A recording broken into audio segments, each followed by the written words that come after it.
Buenas tardes a todos.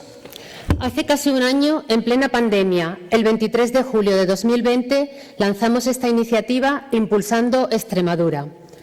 Una plataforma que alberga a los grandes para dar cobijo a los pequeños y lograr que todos crezcan. Una plataforma integradora que debía visibilizar a los medianos y pequeños y ayudarles en circunstancias tan excepcionales como las que estamos atravesando. Integramos distintas organizaciones empresariales, hoy presentes, la Asociación Extremeña de la Empresa Familiar y la Cámara de Comercio de Badajoz, empresas de toda la región, fundaciones de Extremadura como nuestra hermana Fundación Caja Badajoz y medios de comunicación como el Diario Hoy. Pues lo hemos logrado y lo queremos seguir trabajando.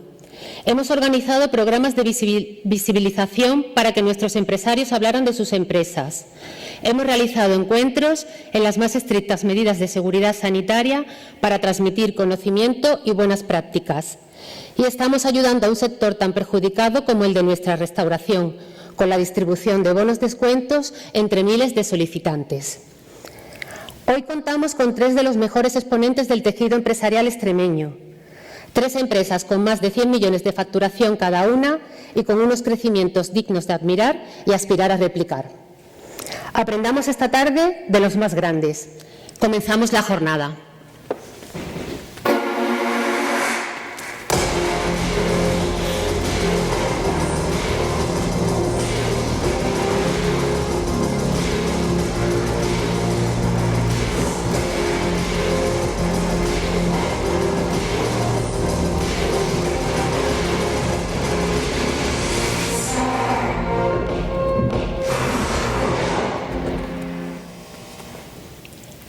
Tomará la palabra a continuación don Fernando Planelles, director territorial de Ibercaja en Extremadura y Sur.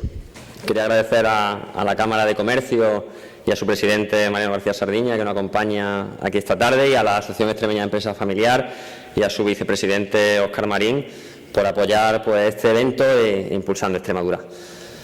Agradecerles todo estar aquí, la verdad que es un día ilusionante, pues hace bastante tiempo que nos realizamos eventos y conseguimos casi llenar el aforo que nos está permitido por las medidas sanitarias, pero bueno, para nosotros, pues, sabéis que para Ibercaja es importante aportar valor a la sociedad, devolver gran parte de lo que recibimos y apostamos pues por iniciativas de este tipo que permitan dinamizar, animar y crear pues mayor actividad en la región. Hoy no es un día importante. Nos encontramos para hablar de empresas, nos encontramos para hablar de crecimiento, de prosperidad, de empleo, en un momento en el cual pues, es muy delicado después de la crisis que hemos sufrido sanitaria y que también esperemos pues, que no derive en crisis económica o financiera y que pues, seamos capaces de recuperar. Estamos en un momento en el que es importante el crecimiento, en un momento complejo, en el que bueno, los márgenes cada vez más estrechos, las circunstancias complejas y es necesario pues, aspirar a mejorar con economía de escala, a ser más eficientes y poder ser más competitivos. Y creo que hoy tendremos un ejemplo claro de ello. Nuestra región, en muchos casos, pues, nos quejamos de las dificultades que tenemos, de las dificultades de comunicaciones, de la falta de innovación, de la falta o la escasez de PIB, pero creo que tenemos unas riquezas muy importantes, tenemos unos recursos naturales y sobre todo una importante que es el capital humano y el talento. Y hoy tendremos pues 3 grandes ejemplos de ello, ejemplos de éxito a nivel nacional, que lo han conseguido por diferentes maneras que nos explicarán. Tenemos el grupo Previn, que su CEO Jesús Nieto nos contará, una empresa líder nacional de prevención de riesgos laborales, que facturará este año pues, en torno a 90 millones de euros, alcanzará los 1.500 empleados y que presta servicio a más de 70.000 empresas en España. Cifra impresionante y que bueno, ha dado un salto muy importante estos últimos años, gracias también al crecimiento inorgánico y al apoyo de los fondos de inversión y la sociedad de capital. En segundo lugar tenemos una empresa familiar, Líder Aliment. Está aquí su director general, Óscar Marín, que nos contará pues, cómo con recursos propios han conseguido ser una de las líderes de todo el suroeste español de la distribución de la alimentación. Conocerán ustedes las marcas Spar, Al lado, y otras más, y líderes a nivel nacional, como decía, sobre todo en la parte suroeste, con 160 millones de facturación el pasado 2020, más de 270 establecimientos y también 1.000 empleados. Y por último, otro modelo de negocio, el modelo cooperativo, pues también muy importante en nuestra región, sobre todo en el sector primario, Ibercom. Nos acompaña José Ignacio Moriñigo, su director general, la mayor cooperativa mundial del cerdo ibérico, que es capaz de aglutinar a más de 125 socios, facturar más de 100 millones de euros también y comercializar más de 320.000 animales. La verdad que se dice pronto. Y nos hablará pues de su modelo y también, bueno, de ese proyecto tan importante para Extremadura, que ha sido Cibex, el matadero, y cómo ha sido capaz de ponerse de acuerdo 7 competidores para crear un proyecto común, una empresa común y seguir creciendo y aportando valor a nuestra región. Luego tendremos, después de una exposición de cada uno de ellos que nos cuenten, tendremos una pequeña mesa redonda, incluso habrá oportunidad, pues si alguno de ustedes tiene alguna pregunta, que se la puedan realizar. Y sin más, pues le paso la palabra a Mariano García Sardiña, presidente de la Cámara de Comercio. Muchas gracias. Buenas tardes a todos. Para la Cámara de Comercio de Badajoz es un honor participar aquí en la apertura de esta jornada. Además, en una serie de jornadas que tienen un nombre muy apropiado, que es Impulsando Extremadura. Impulsando Extremadura desde el ámbito empresarial. Impulsando Extremadura, hay que tener en cuenta que la pandemia ha supuesto para miles de empresarios, de pequeños empresarios, medianos empresarios, de autónomos, ha supuesto una situación muy complicada, muy drástica. Y además de esa situación, ahora vamos a necesitar a esos empresarios para la recuperación que todos esperamos. El tejido empresarial, el tejido productivo, es una pieza esencial. Participamos en esta jornada de la mano de Ibercaja y de su director territorial, Fernando, con mucha ilusión. Escuchar los testimonios empresariales es una parte muy importante, escuchar las historias de cómo se han creado sociedades, cómo se han creado empresas, cómo han ido creciendo.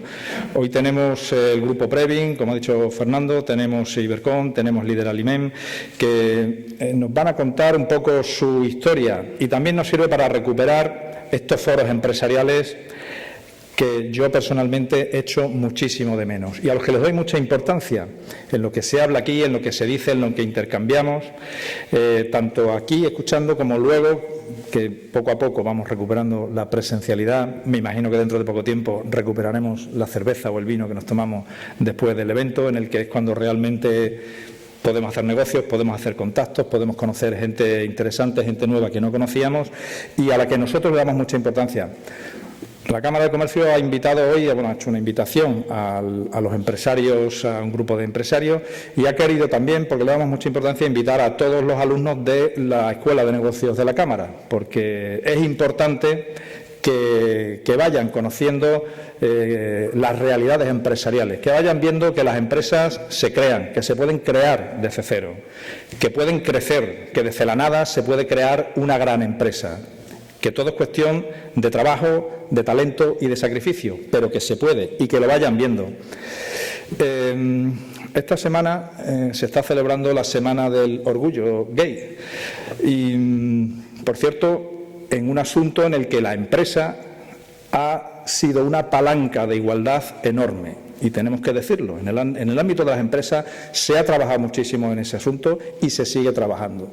Y esto me trae a la cabeza unas palabras del presidente de Mercadona, don Juan Roch, en uno de sus famosos discursos, que literalmente dijo que los empresarios tenemos que salir del armario. Y tiene razón. Tenemos que reivindicar también nuestro orgullo empresarial, que lo tenemos. Los empresarios somos buenos para la sociedad. Los empresarios somos máquinas de generar valor compartido. Nuestra cadena de valor, si tenemos suerte, solo una pequeña parte va en nuestro beneficio. El resto del valor que generamos es valor que repercute en la sociedad, es valor compartido. Tenemos que empezar a ver al empresario como lo que es, un líder social. Y tenemos que reivindicar nuestro orgullo. tenemos que reivindicarlo. Y más ahora con los tiempos que vienen. Vienen momentos, tal y como yo lo veo, vienen momentos de recuperación económica, de una buena recuperación económica. Las expectativas y las previsiones económicas que nos dan Cámara de España o el Banco de España nos hablan de que el año 21 puede terminar en un crecimiento del entorno del 6%. Es un gran crecimiento. También nos hablan de que entre el año 21 y 22 se pueden crear en nuestro país entre 1 millón y 1,5 millones de puestos de trabajo, lo cual es importante. De que el sector exterior también se va a recuperar con fuerza, que las exportaciones van a crecer. Luego, toda esa dinámica nos hace pensar que es, a pesar de que muchos piensan, de que es un buen momento para invertir, de que es un buen momento para lanzar un proyecto empresarial, porque es ahora cuando hay que lanzarlos, cuando por delante tenemos unas buenas expectativas de crecimiento. Y por eso la importancia de este tipo de foros, de compartir este tipo de ideas. Nosotros desde la Cámara de Comercio tenemos una parte técnica en la que desarrollamos muchos trabajos, formación, internacionalización, etcétera. Pero le damos muchísima importancia a una parte, que es la generación de redes de contacto, que los empresarios nos conozcamos, que los empresarios de la provincia de Badajoz, los empresarios de Extremadura, nos vayamos conociendo, que de ese conocimiento salga confianza y que de esa confianza salgan negocios. Y por eso foros como este de hoy de Impulsando Extremadura son importantes y los estamos recuperando y los vamos a recuperar más pronto que tarde. Todos los que tenéis un negocio, sea del tamaño que sea, esté donde esté y sea del sector que sea, todos impulsáis Extremadura cada día. Solamente desarrollando vuestra actividad empresarial estáis impulsando nuestra tierra, estáis impulsando nuestro país.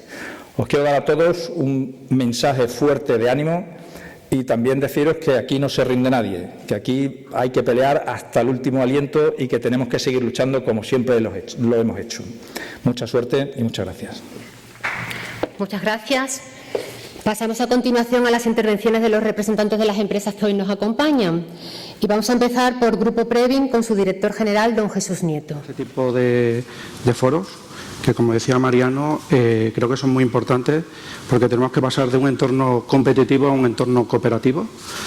Y por parte de Grupo Previn, queríamos compartir nuestra experiencia en lo que ha sido un proceso de adquisición en los últimos 16 años, donde hemos integrado aproximadamente unas 50 compañías.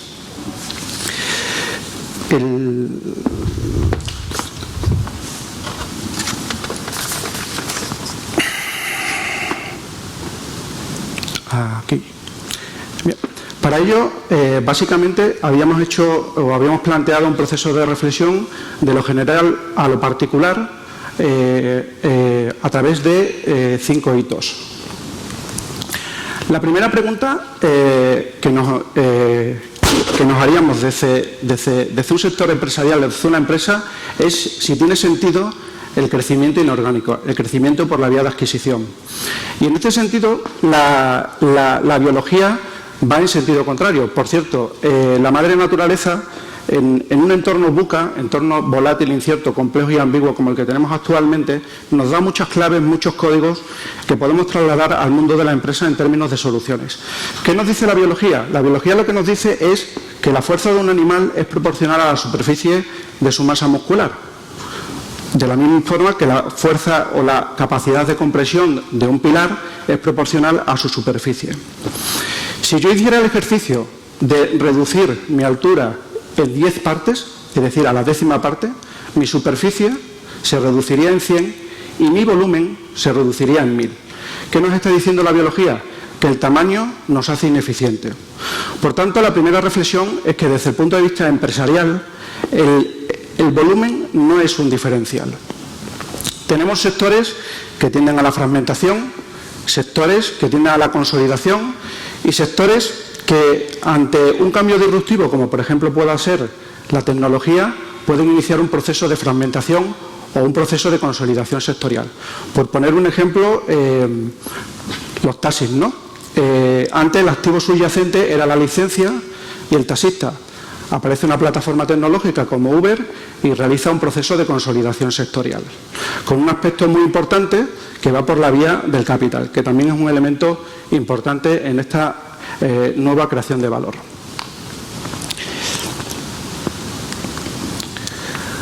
Después, desde el punto de vista una vez resuelto el problema, si tiene sentido o no, lo que queríamos es, desde el punto, trabajar dos ángulos de reflexión desde el punto de vista de si para un sector o hay razones para pensar que un sector tiende a la consolidación o tiende a la fragmentación. Y lo queríamos hacer desde dos ángulos, un ángulo desde el punto de vista más técnico, más racional, y otro ángulo desde el punto de vista más consciencial. Una premisa previa es que normalmente los procesos de consolidación sectorial suelen hacerse cuando nos aproximamos a lo que sería la madurez del mercado. ¿Cómo podemos identificar que el sector o que un determinado sector está tendiendo a ese proceso de madurez sectorial? Pues básicamente tenemos algunos indicadores, ¿no? Un crecimiento más lento, una mayor competencia, una mayor experiencia por parte del consumidor y errores que antes eran encubiertos por ese proceso de crecimiento empiezan a aflorar desde el punto de vista de gestión. Por tanto, podemos atisbar que cuando un sector empieza a acercarse a ese proceso de madurez sectorial, uno puede empezar a pensar que puede ser posible que el proceso se inicie, pero no necesariamente el hecho de que un sector se esté acercando a un proceso de madurez sectorial va a hacer que el sector se consolide. Entonces, desde el primer ángulo para identificar si un sector puede tender a la consolidación o a la fragmentación, desde el punto de vista racional, hemos identificado una serie de factores que, en función de la presencia de esos factores, el sector puede tener indicios de hacerse un proceso de consolidación o que las fuerzas de fragmentación sean insalvables y, por tanto, no tenga sentido realizar un proceso de consolidación. Hay un dato previo y es desde el punto de vista del tamaño medio de la empresa. En España el tamaño medio de la empresa estamos hablando de unos 4,7 trabajadores, en Europa es aproximadamente el doble, pero en países como Gran Bretaña o Alemania el tamaño medio de la empresa está entre 50 y 250 trabajadores. Ese es un dato importante. Después, aquí hemos indicado algunos factores que pueden hacer que el sector de alguna forma pueda tender a la consolidación. Voy a enumerar algunos, por ejemplo, las barreras a la entrada. Si un sector necesita más capital intelectual o necesita algún tipo de licencia o patente, pues en la medida en que eso sea más difícil, el sector tenderá a la concentración. De la misma forma que si las barreras a la salida son difíciles o son altas, pues los operadores del sector tenderán a continuar o perpetuarse en el sector y, por tanto, hacer ese proceso de concentración sectorial. Ahí indico algunos más, pero quería reseñar un par de ellos, que son la regulación y la financiación. Esto con carácter general, al igual que los otros, en función del sector, pueden modular la fragmentación o la consolidación sectorial. En estos dos casos es un factor transversal, factor de consolidación transversal de los procesos de concentración. Los entornos regulatorios, desde el punto de vista empresarial, todos vemos que cada vez necesitamos cumplir más normativa. Por tanto, una mayor necesidad de cumplir más normativa hará que empresas de un tamaño menor tengan más difícil el cumplimiento de esa normativa y será más fácil cumplirla por parte de empresas con un mayor tamaño. Por tanto, ese es un elemento clave que tiende a la consolidación sectorial. Y el otro sería la financiación. La financiación, por todos los elementos de Basilea III, los propios requisitos de los bancos, etcétera, hacen que la empresa, cuanto más tamaño tenga, más acceso tiene a financiación o a determinadas estructuras de financiación que no son accesibles por empresas más pequeñas. Con lo cual, esos dos factores, al igual que en los otros, podríamos deliberar un poco en qué medida o en qué grado está afectando a un sector o a otro. En esos dos casos son dos claros factores de consolidación sectorial que tienden a la consolidación de cualquier sector de forma transversal, ¿no? El otro aspecto que quería tocar es desde el punto de vista conciencial, que me parece clave para el desarrollo de las empresas en los próximos 10 años. No solamente por ese entorno VUCA, sino por las cuestiones que se manejan de fondo. Yo creo que una reflexión que nos debemos hacer como empresarios cuando queremos hacer un proceso de consolidación sectorial o de crecimiento por adquisición es no solamente si nos va a ir bien, sino desde el punto de vista de la sociedad, si vamos a aportar valor a la sociedad. Está acreditado que los oligopolios tienden a destruir valor desde el punto de vista de precios y desde el punto de vista de lo que se llama el dilema de la innovación, porque se corta la innovación y eso no favorece de alguna forma a la sociedad. Entonces, la primera pregunta es si como empresarios en un proceso de crecimiento vamos a aportar valor a la sociedad. Y he querido reflejar tres dimensiones porque el sistema capitalista en los últimos 100 años, pues la verdad que ha incorporado un progreso muy significativo, pero desde mi punto de vista en los últimos años, fundamentalmente en los últimos 10-12 años, ha empezado a generar una serie de disfunciones y percibo un cierto agotamiento del sistema capitalista. Un sistema capitalista que, desde mi punto de vista, está generando tres tipos de desconexiones y que creo que nos pueden ayudar desde el punto de vista del paradigma en cómo enfocar nuestra estrategia como empresa. Tenemos una desconexión desde el punto de vista social en cuanto a la distribución de la riqueza, una desconexión desde el punto de vista ecológico, sobre explotación de los recursos, los animales migran a zonas habitadas, se producen zoonosis, las zoonosis generan pandemias, las pandemias o el cuadro médico se ve agravado por la contaminación ambiental, con lo cual se produce un proceso de las partes que están conectadas con el todo que termina perjudicando a la sociedad. Y desde el punto de vista del yo interior. Desde el punto de vista del yo interior, la falta de propósito, la falta de conexión con el trabajo genera un vacío interior que este vacío interior muchas veces lo rellenamos con consumismo. Ese consumismo incrementa la brecha social, o sea, la brecha ecológica. Esa brecha ecológica impacta en la naturaleza y además a los países pobres le terminamos derivando los residuos, ¿no? Entonces, la reflexión que quería hacer hay una reflexión que se llama la tragedia de los bienes colectivos, que lo que viene a decir es que cuando las partes optimizan lo suyo, pueden terminar destruyendo el todo. Y hay muchos ejemplos, pero uno bastante evidente que conocemos todos fue la crisis subprime, donde el proceso de, vamos a decir entre comillas, creación de valor de unos pocos, terminó destruyendo el sistema financiero mundial, empresas, puestos de trabajo. Yo creo que como empresarios tenemos que empezar a percibir que necesitamos conectar algo más que de puertas adentro de la empresa y la reflexión que quería hacer con esto es que cuando uno decide ganar cuota de mercado, ganar poder desde el punto de vista del sector, tiene que trabajar desde el paradigma de conectar estas tres esferas y además estoy convencido que ese nuevo paradigma es mucho más creativo a la hora de buscar soluciones.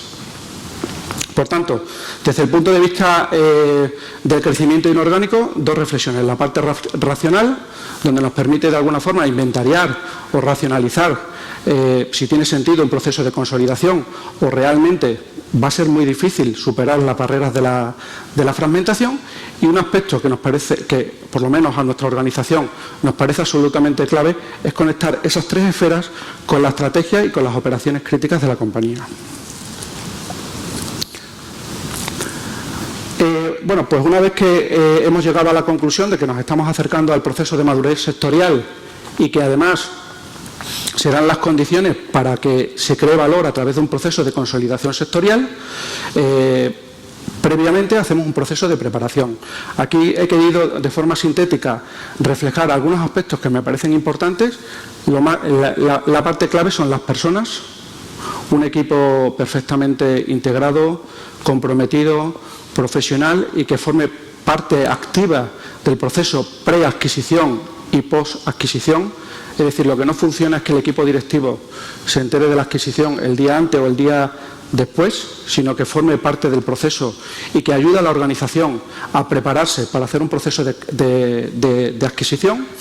Tener una estrategia clara, en definitiva, cuál es la propuesta de valor de la compañía, procesos y procedimientos y tecnología perfectamente definidos. Pensemos que cuando vamos a adquirir una compañía, lo que vamos es a reordenar la compañía. Por lo tanto, la primera fase del proceso es tener ordenada la nuestra, ¿no? La propia. Y por último, un modelo financiero integrado. Un modelo financiero, no la contabilidad habitual, sino a nivel de cuenta de resultados, balance y cash flow.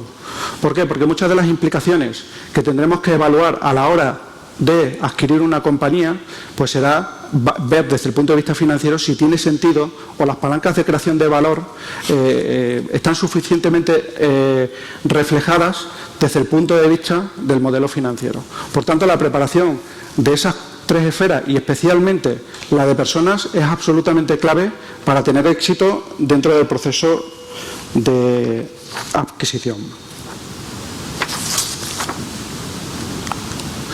Bueno, aquí, de una forma resumida, hemos querido identificar lo que sería el proceso causal que nosotros seguimos como compañía a la hora de realizar un proceso de adquisición. Me quería parar básicamente en alguno de ellos, por ejemplo, en lo que es la definición del target. Un proceso de adquisición ordenado no va de me han ofrecido una compañía y la voy a comprar, sino va de identificar qué target quiero, qué elementos de valor quiero, qué servicios, aspectos geográficos, aspectos de tamaño, aspectos de cercanía física. Entonces, identificar claramente cuáles son los elementos que me van a aportar valor o que voy a poder aportar valor en ese proceso de transformación, y a partir de ahí, de ese proceso, pues se hace un proceso de prospección, negociación, lo que llaman la CDI, que son las cartas de intenciones, due diligence, aquí en la parte de due diligence, que es las comprobaciones previas, es decir, que todo lo que nos han dicho coincide con la realidad. Nosotros hacemos dos cosas, ¿no? Hacemos la due diligence más al uso, la legal, financiera, contable, fiscal, pero hacemos lo que llamamos nosotros una due diligence industrial, donde evaluamos el negocio desde el punto de vista comercial, desde el punto de vista de operaciones, desde el punto de vista de tecnología, desde el punto de vista financiero también, desde el punto de vista de personas, absolutamente clave, desde el punto de vista cultural, ¿no? Cómo vamos a hacer ese proceso de integración.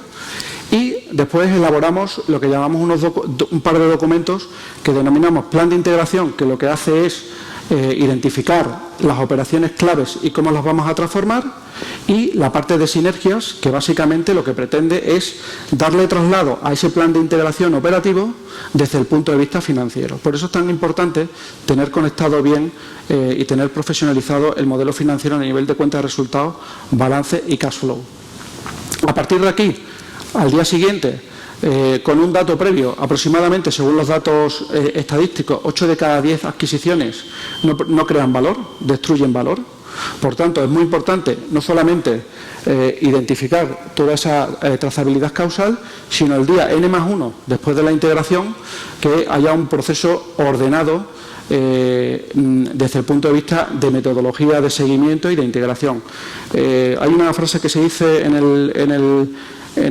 el mundo de las adquisiciones que cuando vas al notario dice 1 minute of glory and 10 years of pain, ¿no? 1 minuto de gloria, que es el día que vas a firmar y estamos todos contentos, nos hacemos una foto, pero si el proceso no lo hacemos de forma ordenada, vamos a tener 10 años de calvario. Entonces, ese proceso, y teniendo en cuenta los datos estadísticos y datos históricos, es importante tenerlos en cuenta. Las fuentes de creación de valor. Las fuentes de creación de valor va a depender también de tu modelo de negocio, ¿no? Pero puede ser fuentes de creación de valor por la vía de adquisición de clientes, por la vía de una mejora de la eficiencia operativa, por la vía de un apalancamiento operativo, por la vía de una estructura de capital circulante, por mejoras en las condiciones de financiación, por mejoras en la generación de caja. Es decir, cada sector o cada empresa pues tendrá sus particularidades, ¿no? Pero si se tiene un conocimiento previo y se tiene profesionalizado la gestión de la empresa y el modelo financiero, esas cosas se ven bastante rápidas. Se ven bastante rápidas y después te da mucha certeza desde el punto de vista del proceso de transformación y de ejecución. Y por último, quería hacer un pequeño apéndice en relación a la financiación. Respecto a la financiación, estamos ahora en un momento singular que no se ha dado en los últimos 70 años, 1941-1952, que es lo que se llaman los tipos de interés reales negativos. Los tipos de interés reales negativos lo que viene a decir es que la inflación supera al interés del activo sin riesgo, como por ejemplo puedan ser los bonos soberanos. Pensemos que a nivel mundial el volumen de bonos soberanos es aproximadamente unos 130 billones de euros. Estamos hablando que el PIB mundial en torno a 80. Estamos hablando de una cantidad de dinero absolutamente brutal, que ahora mismo el problema que tiene es que derivado de la inflación está perdiendo poder adquisitivo, se está deteriorando el activo cada día. Por tanto, desde el punto de vista del inversor que tiene ese bono soberano, están empezando a trabajar con o derivando, asumiendo más riesgo sobre activos no convencionales. ¿Eso qué significa desde el punto de vista del crecimiento inorgánico? Pues básicamente tiene tres consecuencias. La primera consecuencia es que hay liquidez abundante para hacer los procesos de adquisición. La segunda consecuencia es que los tipos de interés van a ser bajos. Además, se prevé que los tipos de interés reales negativos nos acompañan durante mucho tiempo por consideraciones desde el punto de vista macroeconómico. Y la tercera consideración es que las valoraciones de las adquisiciones de las compañías, derivado de ese proceso de exceso de liquidez, son mayores que nunca. Es decir, ahora mismo las compañías se están valorando un 30 o un 40% por encima con los mismos parámetros que se valoraban hace aproximadamente 2 o 3 años. Desde el punto de vista de la financiación, pues tenemos básicamente, sintetizando mucho, pues lo podemos hacer con recursos propios. Mi opinión es que si tenemos un modelo financiero sólido, la deuda a través del apalancamiento financiero aporta valor, pero hay que trabajarlo bien, a través de deuda, con entidades bancarias o algún elemento más estructurado, con deuda intermedia, otro tipo de productos o de estructuras. Y después, por último, quería reseñar la parte de capital riesgo. El capital riesgo, nosotros en algunas de las participadas hemos incorporado a fondos de capital riesgo, en concreto Arta Capital de Grupo March y Corfin Capital. Cada uno de ellos tiene inversiones en distintos sectores de aproximadamente unos 600 millones de euros. ¿Qué nos aporta un fondo de capital riesgo? Pues nos permite profesionalizar la gestión de la empresa, nos ayuda. Normalmente los fondos suelen estar invertidos en muchos sectores y al estar invertidos en muchos sectores hace que puedan transferir conocimiento para la gestión diaria de la compañía, experiencias, etcétera. Después, normalmente los fondos de capital riesgo suelen ser expertos en procesos de consolidación sectorial, porque un proceso de consolidación sectorial, si está bien ordenado, aporta mucho valor y por tanto los fondos de capital suelen incorporarse a ese tipo es un clásico dentro de los fondos. Nos permite diversificar el patrimonio, generar liquidez y diversificar patrimonio, y nos acompaña en ese proceso de riesgo de desarrollo empresarial. Por tanto, desde nuestro punto de vista es una buena opción, pero evidentemente hay que hacer un proceso de selección previo de cuál es el fondo. Bueno, pues nada, esto sería un poquito el resumen y la síntesis de nuestra experiencia en cuanto a lo que es crecimiento inorgánico. Agradecer nuevamente a Ibercaja el que promueva este tipo de eventos y agradecer vuestra presencia. Muchas gracias. Muchas gracias a Jesús. Y interviene a continuación Ibercon Cibex con su gerente, don José Ignacio Moriñigo. ¿Sí? Empieza por aquí, que ya me voy a colar la primera. Bueno, en primer lugar, buenas tardes a todos. Agradecer, por supuesto, a Ibercaja, a la Cámara de Comercio de Badajoz y a la Asociación de la Empresa Familiar Extremeña que organicen este tipo de ponencias y este tipo de eventos que es verdad que, como bien decía Jesús, echábamos de menos y que todos necesitamos. Y bueno, nosotros, en segundo lugar, no queremos, o para nosotros el tema de la ponencia de ejemplos de crecimiento nos parece un poco grandilocuente, y desde nuestro punto de vista humilde simplemente queremos contar un poquito nuestra historia, lo que hemos hecho y cómo hemos llegado hasta aquí, ¿no? Bueno, lo primero que tenemos que tener en cuenta es que Ibercom es una cooperativa, es una agrupación de ganaderos y además pertenecemos al sector primario. Esto tiene una serie de, no sé si son debilidades o oportunidades, pero sí que está claro que tiene una serie de peculiaridades. Y para nosotros, viendo de una manera retrospectiva cómo hemos ido creciendo a lo largo del tiempo, nos hemos dado cuenta de varias cosas. Fundamentalmente de la importancia del orden y el tiempo. Para nosotros, la filosofía o la estrategia de crecimiento que hemos seguido ha sido una estrategia de crecimiento lento, pero continuado. Perdón, voy a mi sitio, por ahí no se puede ir, es que había una chuleta ahí y me quería acercar. Pero lo que comentaba, lo que llamamos nosotros un poquito nuestra filosofía, nuestra estrategia, es el crecimiento que está basado en el trote del mastín, ¿no? No somos muy veloces, no somos muy rápidos, pero sí que somos constantes y somos efectivos. Como decía, Ibercom es una cooperativa del sector primario y tiene dos peculiaridades muy importantes que nos hacen que ese crecimiento sea también lento pero también muy sostenido. En primer lugar, es que el 98% de todos los ingresos que recibe la cooperativa van a parar a todos nuestros socios, con lo cual nuestra capacidad de reinversión y de crecimiento es relativamente limitada. Y por otro lado tenemos la estructura de gobierno. La estructura de gobierno, que en nuestro caso está formado por un consejo rector, que está formado por socios de la propia cooperativa, y además en nuestro caso es un poco peculiar porque es un consejo que, a pesar de estar formado por ganaderos, son ganaderos con una amplia experiencia, con una amplia formación y con un alto conocimiento del sector, pero al ser una cooperativa, una representación de un montón de socios, lo que le limita un poquito es la ambición o ese afán de crecimiento que puede tener una sociedad anónima o una sociedad limitada, ¿no? Entonces, al final, nuestro enfoque, ¿en qué lo hemos basado? Ese crecimiento o esa retrospectiva que hemos intentado hacer para ver cómo habíamos ido creciendo a lo largo del tiempo y buscar esos pilares y esos conceptos básicos sobre los que nos hemos apoyado, ¿no? El primero de ellos es la de generar compromisos sólidos, no solo con nuestros socios, sino también con nuestros clientes.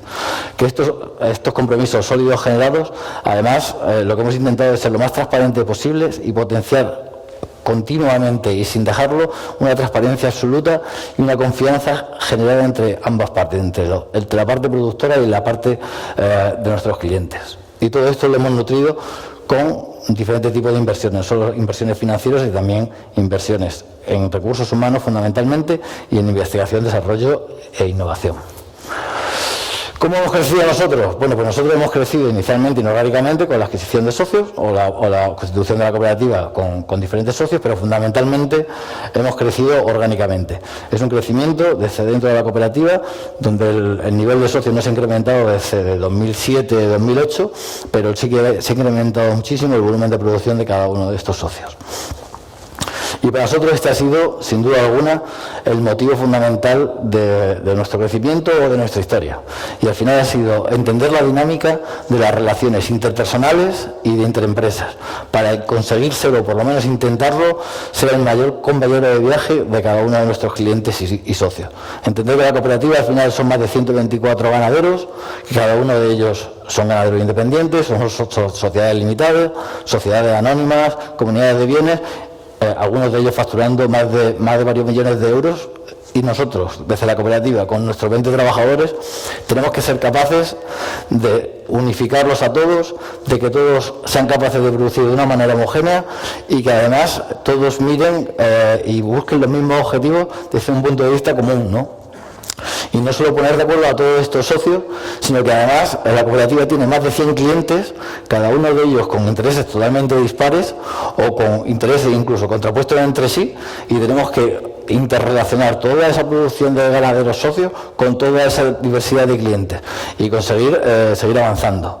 ¿Cómo hemos conseguido esto? ¿Cómo pensamos nosotros de verdad que hemos potenciado este conocimiento de estas dinámicas? Pues para nosotros sí que es importante el volumen. Sí que es importante el volumen y que existe una relativa interdependencia entre cada una de las partes.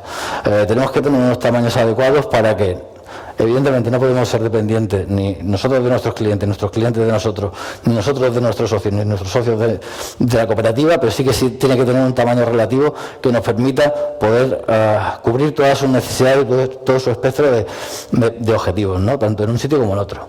Para ello, además del tamaño relativo, necesitamos, para favorecer esas relaciones y que sean relaciones reales y relaciones constantes, que exista una comunicación fuerte, una comunicación que sea transparente y una comunicación continua. Y todas estas relaciones a largo plazo no se pueden sostener si de alguna manera no somos constantes y vamos cumpliendo con todos y cada uno de los acuerdos que hemos firmado o que hemos llegado en el pasado. Todo esto necesita ser regado, sin duda alguna, con un elevado tipo de inversiones. Ya no solo inversiones financieras, que también, que para nosotros nos han permitido de alguna manera que nuestros socios vivan muy tranquilos, mediante garantías financieras que le han permitido cobrar todas y cada una de sus operaciones, y también con nuestros clientes, a los que nos hemos ayudado en todos y cada uno de sus procesos, sobre todo cuando han tenido ciertas dificultades económicas, también les hemos ayudado. Pero para nosotros es fundamental también la inversión en relaciones humanas. Trabajar por y para los objetivos de nuestros clientes a nosotros nos ha hecho mucho más fuertes y ha generado que las relaciones sean especialmente importantes y difíciles de romper. Y por supuesto en innovación, en estrategia, en I+D+I, ¿no? Que parece como muy rimbombante, pero es una realidad. Tenemos que apostar no solo por nuestros principios de innovación, sino también por los de nuestros propios clientes. Bueno, pues una vez planteado cómo creemos, cuáles creemos que han sido los pilares básicos de nuestro crecimiento en los últimos 15 años, vamos a comentaros un poquito cuáles han sido los resultados de los mismos. Un poquito analizando la historia de Ibercon. Ibercon se crea en 1999 como cooperativa de primer grado y desde 1999 hasta 2007 pues crece despacito, va haciendo sus pinitos y se va consolidando. Pero es en 2007 donde aparece una fuerte crisis a nivel sectorial, que además se agrava y está acuciada por la crisis financiera que aparece en 2008, y durante 2007 y 2012 la cooperativa toma una decisión, que es la de incorporar a algunos socios que permitan profesionalizar la estructura de la cooperativa y apuesta por una diferenciación con el resto de los productores de la zona, y al final es apostar por una calidad, por una homogeneidad y por un volumen. Durante 2007 y 2012 la cooperativa ayuda a todos y cada uno de sus socios y de sus clientes a mantenerse y a sobrevivir de alguna manera, y en 2012, cuando el sector comienza a recuperarse en cifras de doble dígito, la cooperativa coge un crecimiento que duplica el crecimiento del sector. Desde entonces, desde 2012 hasta 2021, la cooperativa no ha parado de crecer en número de animales. Todo basado inicialmente en un crecimiento orgánico, del crecimiento de todos y cada uno de sus socios. Hasta 2017 vamos avanzando y vamos creciendo en volumen, convirtiéndonos en una de las mayores cooperativas de cerdo ibérico a nivel nacional y teniendo un volumen muy representativo dentro del sector. Pero en 2017 nos damos cuenta de que el volumen es necesario, pero no es suficiente. Y a partir de 2017 comenzamos a establecer una serie de diversificaciones dentro de nuestras producciones. Decidimos ya no solo comercializar cerdo ibérico, sino intentar participar en todos y cada uno de los eslabones de la cadena de valor del sector del cerdo ibérico con una estrategia de integración vertical, que parece lo más común, es decir, oye, nosotros somos productores, producimos cerdo ibérico y lo ideal y lo razonable es integrarte verticalmente hasta el final para obtener la mayor cantidad de márgenes de toda la cadena. Pues ese no es nuestro objetivo.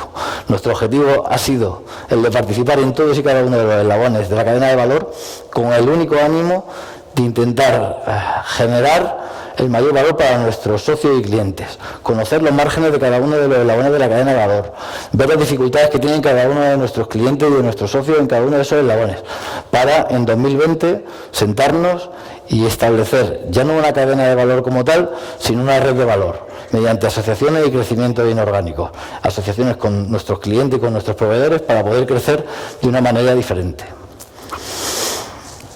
Con tres objetivos fundamentales a partir de 2020. Uno es, a mí me gusta llamarlo chico para todo, pero nuestro responsable de marketing dice que es mucho más interesante llamarnos full service. Como os hemos dicho, hemos trabajado en todos y cada uno de los puntos de la cadena de valor del cerdo ibérico y creemos que estamos en disposición de poder aportar valor a nuestros clientes en todos y cada uno de esos puntos. Por eso nos llamamos un poquito la cooperativa full service. Por otro lado, desde luego, desde nuestro punto de vista, estamos apostando por todo lo que es economía verde. La economía verde no es una moda, es una cosa de las que ya llevamos mucho tiempo trabajando, y desde luego la cooperativa está apostando de una manera muy importante, no solo en temas ecológicos, sino en temas de sostenibilidad, en temas de bienestar animal y en temas de ser una empresa socialmente responsable. Durante el 2020 y 2021 hemos sido capaces, a pesar de la pandemia y de las filomenas y de todo lo que nos ha caído encima, de certificar 1/3 de nuestra producción en bienestar animal, y con un objetivo para finales de año y principios del siguiente de certificar el 100% de nuestra producción dentro de bienestar animal. En los próximos meses también estamos esperando recibir la certificación de la Junta de Extremadura como empresa socialmente responsable, y todos nuestros proyectos de I+D orientados para este año y para el que viene van todos orientados en temas de sostenibilidad y de productos ecológicos. Y por supuesto las sinergias comerciales, lo que os comentaba de la red de valor. La red de valor con sinergias comerciales con nuestros clientes, con nuestros proveedores, con todos y cada uno de las personas que rodean y que nos acompañan en nuestro negocio, va a ser fundamental para nosotros a partir de ahora. Si está dando resultado o no esta estrategia o esta forma de hacer las cosas, pues ya lo veremos con el tiempo, esperemos que sí. Desde luego, de momento, los resultados son los que son. Estamos en un sector que se ha concentrado muchísimo, 10 empresas suponen prácticamente el 60% de la producción total del cerdo ibérico, y nosotros estamos en el 12% de ese total, siendo, como nos gusta decir y como ha dicho mi amigo Fernando, la mayor cooperativa del mundo del mundo mundial de cerdo ibérico. Al final es cierto que el cerdo ibérico solo se produce en el suroeste español fundamentalmente, pero no deja de ser una verdad como un piano que somos la cooperativa más importante del mundo, de la galaxia, si nos atrevemos a seguir avanzando. Estas son nuestras cifras. Desde 2010, como comentaba, no hemos parado de crecer, hemos crecido continuamente, al principio a doble dígito, luego con crecimientos en número de animales constante, incluso en 2020, a pesar de la pandemia. En 2021 vamos a seguir creciendo, y en 2022, si Dios quiere, también seguiremos creciendo. En cuanto a volumen de facturación, a partir de 2010, como veis, pegábamos un subidón bestial, crecemos a lo bestia. En 2018 superamos los más de 100 millones de euros de facturación, y en los últimos años, bueno, pues a pesar del crecimiento que hemos tenido en número de animales, los precios han caído de una manera muy importante, sobre todo el último año, debido pues a lo que ya conocemos todo y que vamos a olvidarnos y a dejar de nombrar, porque ya se nos va a pasar y nos vamos a olvidar. ¿Vale? ¿Qué hemos estado haciendo aparte de seguir creciendo? Pues lo que he dicho, vamos a tocar todos y cada uno de los puntos de la cadena de valor del sector. Vamos a intentar llegar a todos los sitios para apoyar, para ayudar a nuestros clientes y conocer todos y cada uno de los procesos. El año pasado empezamos a exportar. No habíamos exportado en la vida, en marzo comenzamos a exportar. Ya exportamos a 4 zonas diferentes. Exportamos a China, a Hong Kong, a Corea del Sur y a los países del este, con una cifra de ventas de 1.400.000 euros. El objetivo para 2021, que vamos a cumplir sí o sí, es la de triplicar esta cifra, tanto en número de países de destino como en volumen de facturación. Ya tenemos jamones curados, éramos una cooperativa de cerdo ibérico, y ya desde diciembre estamos comercializando jamones curados para nuestros clientes finales, pero no solo para el cliente final, sino para cualquier de nuestros clientes que quiera montar su marca sobre nuestro producto, que ya conoce, que ya ha comercializado, que ya ha comprado como cerdo y ha fabricado, pues tiene a su disposición un volumen suficiente de producto curado que podrá desarrollar cuando él quiera, ¿no? Nosotros hemos sacado nuestra marca Anónimo, que tenemos a disposición de todos y cada uno de las personas que así lo solicite. Este año también hemos puesto en el lineal, tengo que agradecerle a Óscar, al grupo Líder Aliment y Spar, que haya sido la primera cadena que nos haya permitido posicionar nuestro producto con nuestra marca en sus lineales. Ya estamos en 14, 15, 16 tiendas, como no para de crecer, ya no soy capaz de llevar la cuenta, pero estamos en todas y cada una de ellas, y además ahora hemos empezado a trabajar también con franquiciados suyos, con lo cual, chapó y muchas gracias. Nuestra gran apuesta, Cibex, un matadero, una inversión de más de 20 millones de euros, formada por 7 empresas. Nosotros somos una de ellas, todas participamos en la misma, con el mismo porcentaje, pero sí que es cierto que son 6 empresas o empresones a nivel nacional y a nivel mundial que nos hemos puesto de acuerdo para ser más eficientes, para desarrollar no solo nuestros proyectos, sino a la región, y creemos que va a ser un proyecto de verdad espectacular. Luego, si queréis comentar alguna acción sobre el tema, pero el otro día en un consejo de administración Me permito citarlo al consejero delegado de Argal, uno de los 7 socios de la cooperativa de Cibes, decía: me parece asombroso que 7 competidores que os lucháis a muerte por el último céntimo en el último lineal del último supermercado del mundo, lleguéis aquí y os pongáis de acuerdo y llevéis esto además con esta buena sintonía y este buen hacer. Y entonces nos dijo, dice, me recordáis, y además que está ahora muy de moda, a la selección española de fútbol, coño, que venís todos cada uno de vuestro equipo de fútbol, que os habéis pegado en la Champions, en la Liga, en la Copa, habéis luchado, habéis matado, habéis escupido, habéis hecho de todo, pero llegáis aquí a Cibes, a este proyecto tan bonito, os ponéis toda la camiseta de Cibes, os olvidáis de vuestro equipo y tiráis del proyecto para adelante. Así que estamos muy orgullosos de este proyecto y esperemos que salga todo muy bien y que sea bueno no solo para las 7 empresas que lo conformamos, sino también para la región y para el sector. Y esto es nuestra pequeña tiendita online, que también está disponible, con el único objetivo de llevar nuestros productos al cliente final y tener ese retorno, ese feedback que de alguna manera también nos faltaba directamente del cliente, que nos diga, oye, pues estáis haciendo bien vuestras las cosas o las estáis haciendo mal. De momento la satisfacción es tremenda porque todo el feedback que estamos recibiendo es maravilloso. Así que, bueno, esta ha sido nuestra historia, así es como vamos un poquito evolucionando y, bueno, cualquier duda, cualquier cosa, muchas gracias por todo. Muchas gracias a José Ignacio y a continuación va a intervenir Óscar Marín, director general de Líder Aliment.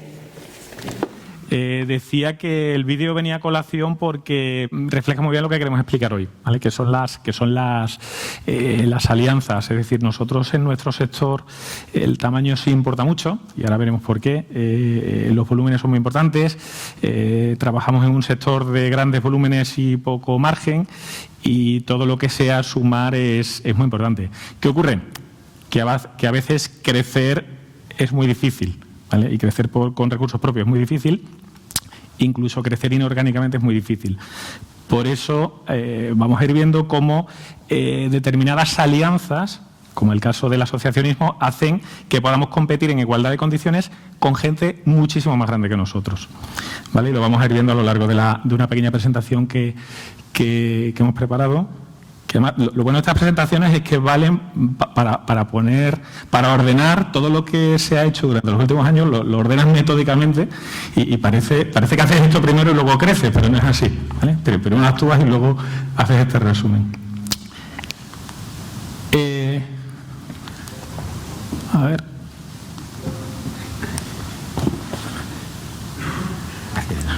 Ahí, vale.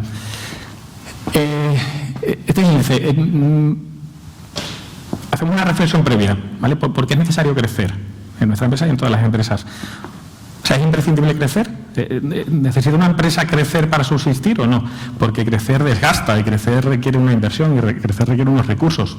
Requiere personas y requiere tiempo.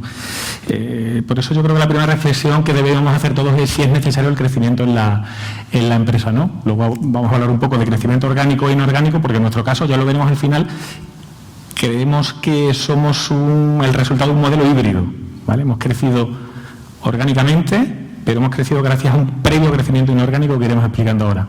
Lo explicaremos en el punto 4 en nuestro modelo y, bueno, algunas reflexiones finales también para el debate. Aquí sí voy a hacer un poco de historia. He dicho antes que no voy a hablar del fundador y tal, pero aquí sí voy a hacer un poco de historia. ¿Por qué surge Líder Aliment? Líder Aliment surge como una necesidad, ¿vale?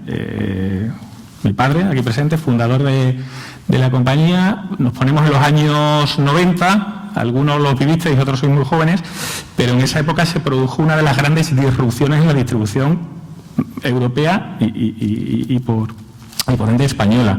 ¿Qué ocurrió en esa época? Que vinieron todos los grandes operadores foráneos, ¿vale? Nosotros éramos una empresa, bueno, digo nosotros, yo era pequeño, mi padre tenía una empresa de distribución mayorista que distribuía en las pequeñas tiendas de barrio, en las cadenas regionales que había entonces, Almacenes Marimar, no sé si os recordáis, Distribuidora del Oeste, que era Spar entonces, y tal. ¿Y qué ocurre en los años 90? Y algunos lo recordaréis. Primero, que vienen unas cadenas de supermercados holandesas, Laurus, Unigro, y compra las dos grandes cadenas regionales, una con sede en Mérida y otra con sede en Zafra.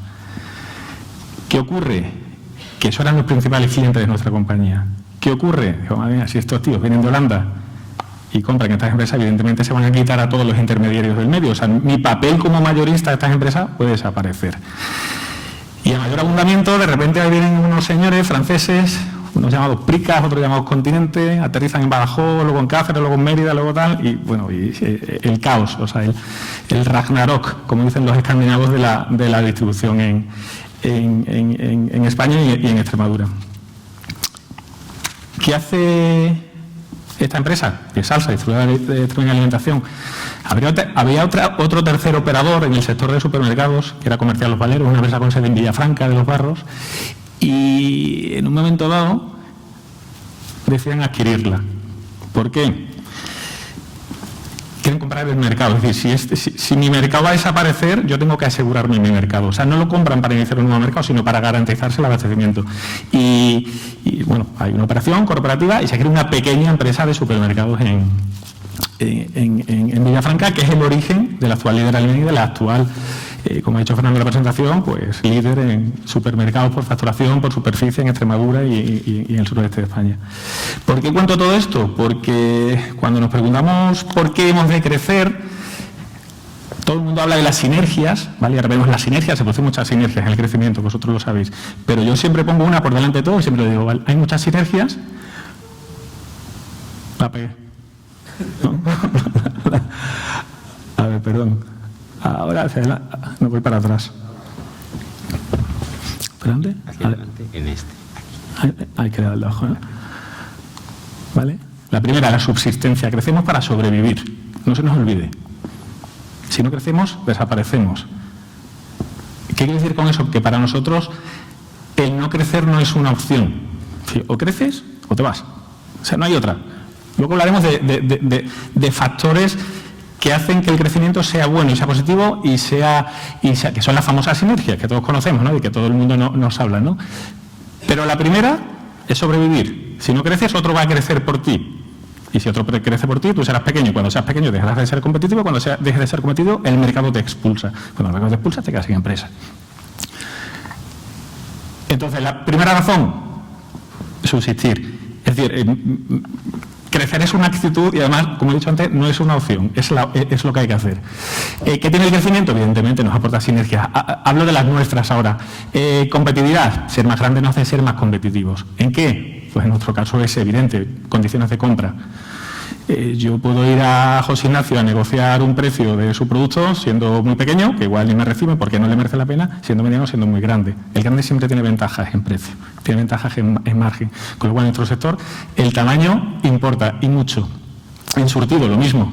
No es que tenga buenas condiciones, es que igual no tengo acceso a determinados productos que debería tener en mi supermercado para competir con el resto, pero que si soy pequeño no tengo acceso al gran proveedor. Con lo cual, el crecimiento que me da, ser competitivo. ¿Qué me da? Ser eficiente. Si yo en mi tienda vendo más de lo que vendo con el mismo personal, ese personal será más eficiente. Si yo puedo optimizar rutas logísticas, es decir, si yo vendo en la misma ruta con el mismo coste logístico algo más, estoy siendo más eficiente. Mi centro de distribución, que está preparado para mover 20.000 palets de mercancía a la semana, pues si muevo 10.000, estoy siendo la mitad de lo eficiente que podría ser. ¿Qué me da la sinergia? Rentabilidad, ¿no? Esa palabra mágica. Es una reflexión muy personal, muy nuestra. O sea, que aparte de rentabilidad, nos da rentabilidad, la rentabilidad te da muchas cosas, te da beneficio, te da capacidad de inversión, capacidad de crecimiento, capacidad de diversificar, como ha dicho Jesús antes, pero también te da la capacidad de innovar, de generar ideas. Nosotros nos hemos dado cuenta que hasta que no respiramos un poquito, no fuimos capaces de empezar a hacer I más D más I. ¿Por qué? Porque la preocupación es otra. ¿Vale? Era la supervivencia. Cuando ya digo, pues, parece que sobrevivimos y empiezas a ganar un poquito de colchón y tal, pues te pones a innovar y a generar ideas. Y eso sí te da mucho valor. Y eso te hace crecer. Por eso digo, el beneficio nunca debe ser un objetivo en sí mismo, sino un medio para conseguir otras cosas. ¿Más razones para crecer? Pues controlar tu mercado o tu sector, ¿no? Como hablaba antes Jesús, muy bien. Todos tenemos una aspiración, todos los empresarios tenemos una aspiración natural al monopolio. Todos soñamos con tener un monopolio. Joder, si fuera el único, pero no lo somos. Pero esa aspiración la tenemos. Y hay que tenerla, y es lícita. Entonces, el crecimiento te da esa posibilidad de controlar tu mercado, de controlar tu sector, de controlar a tus competidores, o en el peor de los casos, de ser un player muy importante. Y si eres un actor muy importante en tu sector, en lo tuyo, vas a tener ventajas sobre el resto. Hay otras razones para crecer, pues algunas de índole regulatoria, legal, el caso de la banca, por ejemplo, pero no es nuestro caso, ¿no? Volviendo otra vez un poco al mismo, todas las empresas tenemos dos palancas de crecimiento. O vendo más, o tengo más margen. No hay más secreto, nos cuenten lo que nos cuenten. O soy capaz de vender más, o soy capaz de vender lo mismo con más margen. ¿Y qué ocurre? Que vender con más margen, con mayor beneficio, en un entorno competitivo como el que nos movemos es muy difícil. Es sumamente complicado. Por eso el crecimiento sigue siendo una opción y se refuerza más en este sentido. Si no soy capaz de vender con más margen, voy a crecer, ¿vale? Para ser más competitivo. Y luego, bueno, un factor evidente que a nosotros nos afecta mucho por nuestra tipología y estructura de cuenta de explotación, que es que si no creces, todo sube. No se nos olvide, todo va subiendo. Los precios suben, la energía sube, los salarios suben. Si tú te mantienes y te mantienes con tus márgenes, pues al final vas a dejar de ser eficiente. Vale, vamos a hablar un poco de crecimiento orgánico. Como os he dicho, todo esto nos ha valido un poco para sintetizar qué entendemos nosotros por crecimiento orgánico y cómo hemos crecido nosotros orgánicamente. ¿Qué entendemos por crecimiento orgánico? De forma muy sencilla. Lo hemos definido como crecer con recursos internos, no recursos financieros. Recursos internos, personas internas, know-how, instalaciones, tecnología, y con un enfoque a largo plazo. Dos características. Es decir, para nosotros el crecimiento orgánico tiene que ser entendido a largo plazo. No puedes crecer orgánicamente. Yo no puedo mañana montar 25 supermercados. No puedo. No sería inteligente. Por muchos motivos que podemos hablar luego en el debate. ¿Cómo crezco con recursos internos? Pues replicando un modelo de éxito. Yo tengo un modelo que funciona, voy a replicarlo. Caso Mercadona, caso Zara, tengo una tienda que funciona, luego voy a hacer 1000. Y se ponen a hacer fotocopias. Pues nosotros lo hemos hecho con nuestras tiendas propias. Hemos dado un modelo de tienda propia y un modelo de franquicia que funciona y lo hemos ido replicando, pero a nuestro ritmo, al ritmo que hemos podido. Pero no solo se crece así, o sea, no solo se crece haciendo tiendas, se crece diversificando. He puesto ahí cuatro apartados. En nuevos mercados, nuevos canales, nuevos clientes, nuevos productos. En nuevos mercados, pues nosotros, por ejemplo, que nacimos como una compañía de tiendas eminentemente rurales, estamos en zonas rurales, estamos también en poblaciones más grandes, pero con tiendas pequeñitas. Llega un momento que crecemos mucho y somos muy líderes en ese sector, pero de repente, por ejemplo, en Extremadura nos damos cuenta de que siendo éramos casi líderes por cuota de mercado en Extremadura, no estamos presentes con tiendas grandes, que es nuestro modelo de tienda que funciona, en las 4 grandes ciudades de Extremadura. Ni estábamos en Cáceres, ni estábamos en Mérida, ni estábamos en Plasencia, ni estábamos en Badajoz. El 40% de la población de Extremadura. Y éramos líderes. ¿Qué hicimos? Crecer orgánicamente, diversificando el mercado. Y nos vamos y ya tenemos 4 tiendas en Badajoz, estamos abriendo una en Cáceres, tenemos Plasencia y tenemos Mérida. Y nos vamos a Andalucía y diseñamos un modelo de playa, de costa. Es más, digo, joder, si este modelo es replicable en cualquier sitio y nos sale una oportunidad en Centroamérica y lo replicamos en Centroamérica. Y ahora mismo tenemos supermercados bueno, somos esto a modo de curiosidad, primer operador foráneo de supermercados en Cuba, por ejemplo. Mercado complicadísimo, pero bueno, hay que estar, tienes el modelo, lo replicas. Nuevo mercado. Luego, canales. Yo soy una empresa minorista, pero ¿me puedo hacer mayorista? Pues me puedo hacer. Y empiezo a desarrollar la franquicia, empiezo a vender a pequeñas tiendas, y monto un cash and carry para hostelería. Como tengo el know-how en Centroamérica, oye, y si monto un departamento de exportaciones, montamos un departamento porque ya sabemos hacerlo, ya solo falta tener el cliente. Y ahora mismo pues estamos vendiendo en 8 países diferentes. Nuevos clientes, es una tontería, es que puedes crecer con tu propio cliente. Y eso, he puesto ahí ejemplos. Por ejemplo, nosotros nos dimos cuenta que teníamos poco cliente joven en la tienda, entonces tratamos de adaptar la tienda para que viniera el cliente joven. Eso es un ejemplo. Por diferentes motivos quitamos las secciones de perecederos atendidas, la carnicería atendida, pescadería atendida, y montamos un libre servicio. ¿Qué nos dimos cuenta? Que eso al público joven, me incluyo, nos gustaba mucho. ¿Por qué? Porque tenías la misma calidad, pero no perdías ni un segundo de tu tiempo, que para todos es algo muy valioso. O sea, no ir a una carnicería, coger el número, pedir la vez, esperar y ponerte frente al carnicero y esperar que te engañe, porque te va a engañar, ¿no? Dame unos filetes que sean buenos, bueno, te hará lo que quiera. Aquí lo coges tú, lo eliges tú y no pierdes tiempo. Pues crecemos por ahí. Y luego en los productos, te tengo que poner ahí, porque evidentemente es un caso que yo creo que deberíamos hacer otra jornada de sinergias entre compañías extremeñas, y esto es un caso para nosotros de éxito, O sea, nosotros cuando quitamos las carnicerías y migramos al libre servicio, teníamos un hándicap, que dejamos de tener el producto ibérico. ¿Por qué? Pero el producto ibérico es un producto de valor añadido, alto, un precio elevado, pero claro, en el libre servicio no sabes bien cómo va a funcionar y había mucha merma y se tiraba mucho y perdíamos mucho dinero. Y joder, si alguien nos pudiera hacer un buen ibérico congelado para montar unos lineales de ibérico congelado, eso no lo hace nadie en España. Ahora lo hacen ellos, lo hacen con nosotros. Y está haciendo un bombazo. Bueno, aparte tiene un producto exquisito, porque es exquisito, es excelente. Como proyecto es fenomenal. Bueno, lo he puesto ahí como ejemplo de crecimiento orgánico. Ventajas, ya hemos dicho muchas, del crecimiento orgánico para nosotros. Oye, pone en valor todo el know-how de la empresa. Oye, yo lo que sé, lo voy a hacer en diferentes canales, mercado, producto, lo replico. Como ya lo sé, lo pongo en valor. O sea, lo monetizo, ¿no? Como dicen los financieros. Esto lo entrecomillo, es más económico. Esto no se paga prima. De eso Jesús sabe bastante, ¿no? O sea, cuando tú haces una adquisición, al final pagas una prima, a quien compras te está cobrando algo más que si tú lo hicieras, evidentemente, porque estás ganando mucho tiempo, ¿vale? Eso tiene mucho debate, ¿no? Pero la inversión es gradual, ese es el foco. O sea, crecer orgánicamente vas creciendo a tu ritmo, en función de tus recursos, de tus capacidades o de las ganas que tengas de endeudarte o de arriesgar, pero es gradual. Vas haciendo proyectos a medida, son tus proyectos, con lo cual eliges dónde, cuándo, cómo y con quién lo haces.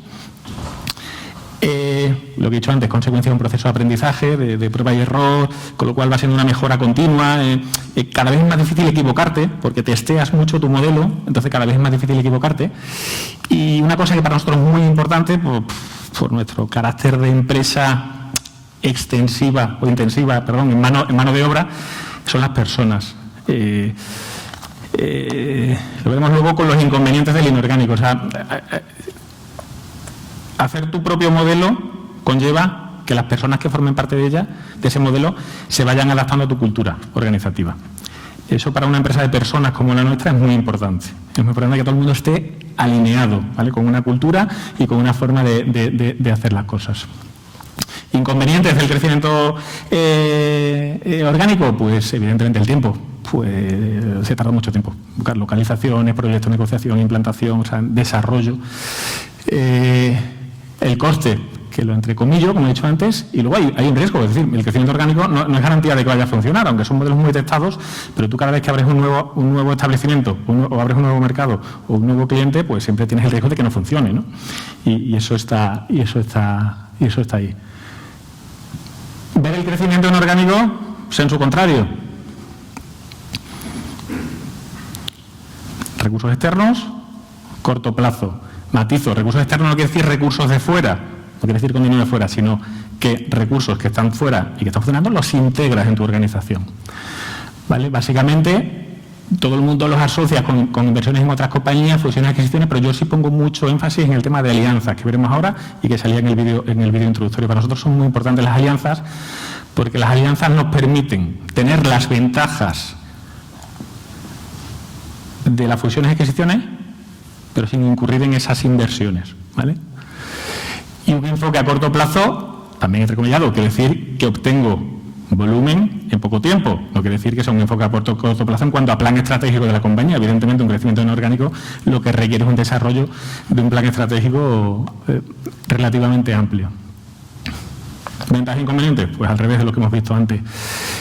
Menor tiempo de ejecución, riesgo menor. Aquí digo, la actividad ya existe y es medible, o sea, yo lo que compro funciona, con lo cual el riesgo lo mitigo mucho. Es una gran ventaja que tiene el crecimiento inorgánico. Otra, cuota de mercado. os he hablado antes de la aspiración al monopolio que todos tenemos, ¿no? Oye, pues al final, si integras a un competidor en tu organización, ganas doble cuota. Como decimos siempre, la que ganas y la que quitas, ¿no? Inconveniente, mayor coste. Pero sobre todo, antes hablamos que la inversión es gradual, en el caso del inorgánico hay que anticipar la financiación de la inversión y eso requiere recursos financieros. Quería destacar, aunque lo ha hecho Jesús muy bien, la importancia de los fondos de capital riesgo y del private equity. Muy importante porque lo seguimos teniendo como algo tabú, ¿vale? Aquí se habla de fondos y la gente parece que son tíos que vienen a quedarse con su compañía, que son fondos buitre, que son no sé cuánto. Se está, por la circunstancia que ha explicado Jesús antes muy bien del sistema financiero actual y la abundancia de liquidez y la falta de proyectos, hay una serie de fondos operando en Europa y hablo de los de España que funcionan muy bien, que se integran muy bien en las compañías, que aportan mucho valor, que aportan estructura, que aportan orden, que aportan también la parte de financiación, que hay que saber integrarlos, hay que saber medirse con ellos, hay que saber lo que quieres, pero no está mal que lo diga aunque esté en una casa financiera, porque yo creo que es complementario, pero sí me gustaría hacer esa puntualización, que por favor cambiemos la idea del private equity, que está cada vez más dentro de la pequeña y la mediana empresa, lo que ellos llaman el mid-market, cada vez más, y no hay que cerrarle puertas, nunca. Claro, cuando integras dos modelos diferentes. Ahí siempre hay un dilema, ¿no? ¿Integro o respeto? ¿Mantengo lo que funciona? ¿Lo integro con mi enseña, con mi marca, con mi forma de trabajar? Bueno, evidentemente no hay ninguna solución, ¿vale? Lo que hablaba antes de las personas, la gran dificultad para nosotros cada vez que hemos vivido un proceso que también lo hemos vivido, de integración inorgánica, de compra de tiendas. Nosotros le compramos una serie de tiendas a Eroski en Andalucía, y el gran problema que tuvimos con esas tiendas fue la integración de las personas. O sea, la capacidad de adaptar a las personas a nuestra forma de trabajar. Y nos resultó sumamente difícil. Gente que venía con una mentalidad de una empresa muy grande, que además está en el norte, con poca atención era una época mala de Eroski. Tuvimos serias dificultades. Bueno, tantas dificultades tuvimos que las cogimos y se las vendimos al día. Le pusimos un lacito y se las pasamos. Toma, para ti. Y luego tiene otro inconveniente, que es el control de la compañía, ¿no? O sea, depende si eres el que compra o el que te compran o el que adquieres o el que absorbes o tal, pues puedes perder el control de tu compañía o no. Se atasca otra vez.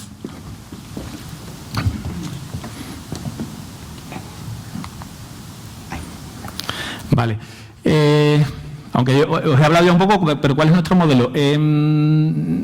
Evidentemente es un modelo de crecimiento. Os he dicho que hemos optado por el crecimiento, no nos quedaba más remedio que crecer. O sea, entiendo que en los últimos 20 años venimos creciendo del orden de un 10% anual, o sea, crecer del orden de un 10% anual. Interés compuesto, o sea, un crecimiento, pues básicamente que en el año 2001 empezamos facturando 35 millones y vamos a cerrar este año facturando 210 millones. O sea, vamos a multiplicar casi por 6 en 20 años. ¿Y en qué consiste nuestro modelo? Muchas cosas las hemos adelantado ya, pero básicamente yo lo resumo en dos grandes ideas. Un modelo mixto o híbrido, ¿vale? Hemos tenido un crecimiento orgánico en el desarrollo de tiendas propias, ¿vale? Hemos tenido un modelo de tiendas propias que hemos entendido que funciona y entendemos que funciona porque así nos lo dice nuestro cliente. Y como hace Zara, como hace Mercadona, pues las vamos replicando, pim, y siguen funcionando, con lo cual, desarrollo orgánico, desarrollo de franquicia, tenemos un modelo de franquicia que funciona muy bien, está feo que yo lo diga, pero funciona muy bien. Crecemos mucho con ese modelo, no deja de ser un modelo orgánico porque es un modelo nuestro de gestión que lo vamos ampliando, pero como pongo ahí, en parte es inorgánico, ¿vale? Por eso hablo de modelo mixto o modelo híbrido. ¿Por qué? Porque gran parte nuestro franquiciado es inversor, nuestra franquicia invierte. O sea, los recursos financieros y personales son suyos. O sea, para nosotros es una forma de crecer, entre comillas, muy cómoda, ¿vale? Tiene otros inconvenientes, pero muy cómoda. ¿Por qué? Porque permite que no te apalanques financieramente, puedes crecer muy rápido. Y en segundo lugar porque uno de los grandes problemas, como he dicho, o de los grandes hándicaps, o de los grandes valores de nuestro mercado son las personas, y en ese caso es que el franquiciado es el dueño, el gerente y el administrador de la compañía, ¿no? Entonces, bueno, pues evidentemente el ojo del amo engorda el caballo siempre, ¿no? Pero nuestro crecimiento ha sido también inorgánico, ¿vale? La historia que contaba antes, la historia de nuestra empresa pasa por la compra de una pequeña cadena de supermercados. O sea, nosotros empezamos comprando una cadena de supermercados por necesidad, por tener que sobrevivir, porque se nos va el mercado, vamos a quedarnos con una parte, pero parte de una adquisición, con lo cual el crecimiento inorgánico.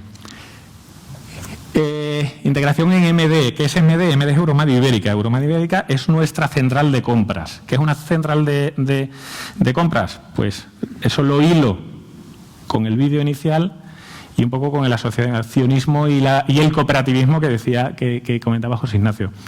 La forma que tenemos nosotros de poder competir con los gigantes de la distribución, estamos hablando de gigantes al lado nuestro, estamos hablando de Carrefour, de Mercadona, es asociarnos a los pequeños o los medianos. ¿Cómo nos asociamos? Con centrales de compra. ¿Qué nos permite eso? Que todos los asociados a Euromadio Ibérica, nuestra facturación agregada es la misma que la de Mercadona. Es decir, somos un cuarto del mercado. ¿Qué nos permite eso? Sentarnos de tú a tú con Coca-Cola, con Heineken, con Unilever, con Procter & Gamble y con todos los grandes fabricantes y productores de este país y de Europa.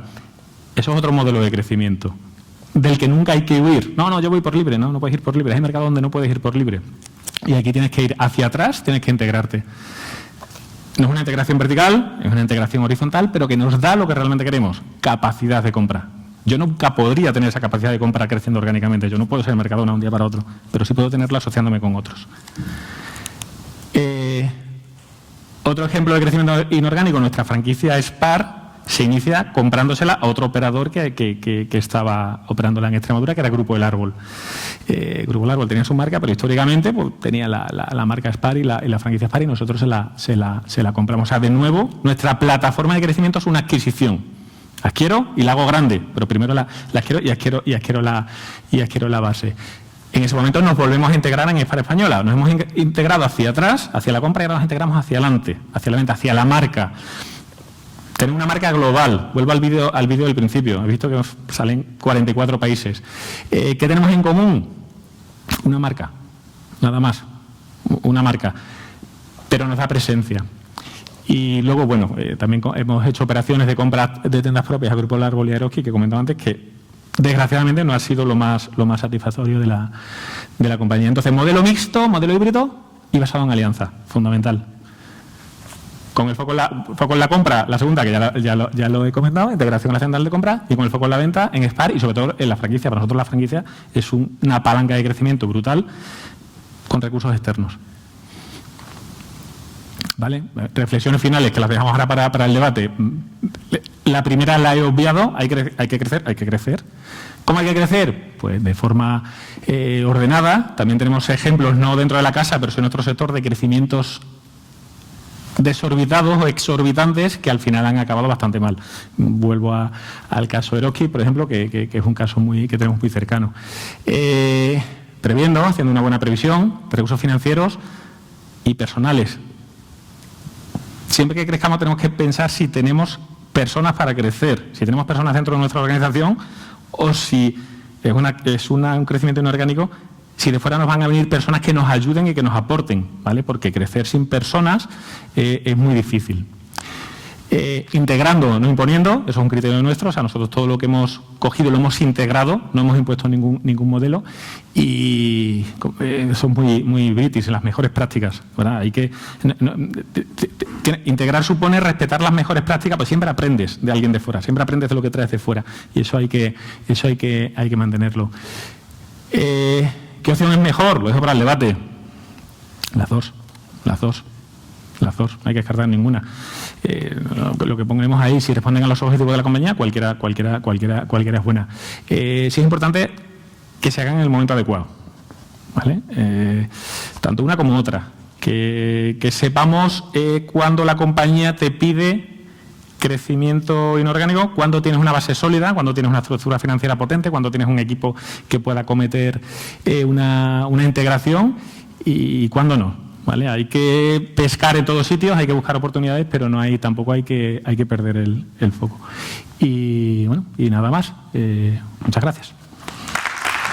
Bueno, pues muchas gracias a los tres. La verdad que ha sido una masterclass espectacular, un privilegio poder escuchar de vuestra propia voz pues los proyectos que habéis llevado a cabo y que nos hacen sentirnos orgullosos de tanto talento y de tanto que aportáis a nuestra región. La verdad que muchas gracias. Bueno, la idea pues compartir un poco algunas reflexiones de las que habéis comentado y bueno, yo lanzo algunas preguntas y si cualquiera de vosotros pues comentamos y vamos charlando. Yo al hilo de lo que decía Óscar, creo que el crecimiento inorgánico tiene muchas ventajas, pero también dificultades, ¿no? Y de las dificultades que hablábamos, yo la que veo más compleja y por eso, bueno, si no Jesús que nos cuente un poco cómo lo consiguen hacer ellos, integrando tantas compañías el tema de la cultura, o sea, cómo, porque el tema de los recursos pueden venir de fuera o aportarse, la tecnología la importamos, los procesos se implantan, pero tantas personas de tantas compañías, ¿cómo son capaces de integrarse en vuestro modelo de negocio, en vuestra cultura de empresa? ¿Y cuánto tiempo se necesita? Porque yo creo que son años para que sí. Totalmente de acuerdo. Y la parte más dura de los procesos de integración, una vez que tienes bien ordenada la compañía previamente, son la parte de personas. Y dentro de la parte de personas, no solamente una cuestión de integración cultural, sino que en el proceso de integración los elementos de gestión emocional son momentos relevantes, porque afloran a la superficie muchas inseguridades, miedos, desconocimientos, y hay que gestionar muy bien ese proceso transitorio de una persona pues, que se encuentra normalmente cuando hacemos un proceso de adquisición, el momento duro se produce en la compañía que va a ser integrada, ¿no? Y hay ese proceso de transición donde hacemos un proceso de acompañamiento trabajando bien los elementos emocionales. Ahora, por ejemplo, en el proceso, estamos trabajando en un proceso de evolución conciencial de la compañía, alineado con estas 3 brechas que comentábamos antes, y estamos incorporando previamente un proceso de análisis cultural desde esa perspectiva conciencial, porque eso nos va a permitir de alguna forma identificar las brechas y cuáles son las palancas que tenemos que trabajar para el proceso de integración. Después es cierto que cuando ya de alguna forma le metemos mano al proceso de integración puro y duro, pues empezamos a generar confianza y también la gente empieza a visualizar pues, que los procesos, la tecnología, la metodología de trabajo, la seguridad legal, también las aporta y eso le da un punto de tranquilidad. Pero los elementos culturales son importantes y los elementos emocionales iniciales se ponen a flor de piel en los primeros meses y hay que trabajarlos profundamente. ¿Integráis personas vuestras en la compañía que adquirís? Sí. ¿Mando intermedio? Sí, hacemos normalmente, en un proceso de crecimiento al final necesitas talento y el talento te viene de cualquier parte, no hacemos diferenciación de dónde nos viene el talento. De hecho, desde el primer día de la integración, para nosotros las compañías están todas al mismo nivel y efectivamente integramos talento, sobre todo ponemos en valor la parte local, la parte territorial, que normalmente pues no está ubicada en el mismo sitio donde nosotros estamos ubicados por esa estrategia que comentábamos antes de identificar cuál es el target o la tipología de empresa, ¿no? Si haces un proceso de integración en una zona donde tú tienes una base territorial importante, es más complejo, pero cuando estás trabajando en zonas en las que no tienes cuota de mercado, ese proceso se realiza a través de poner en valor y de empoderar las personas en zonas.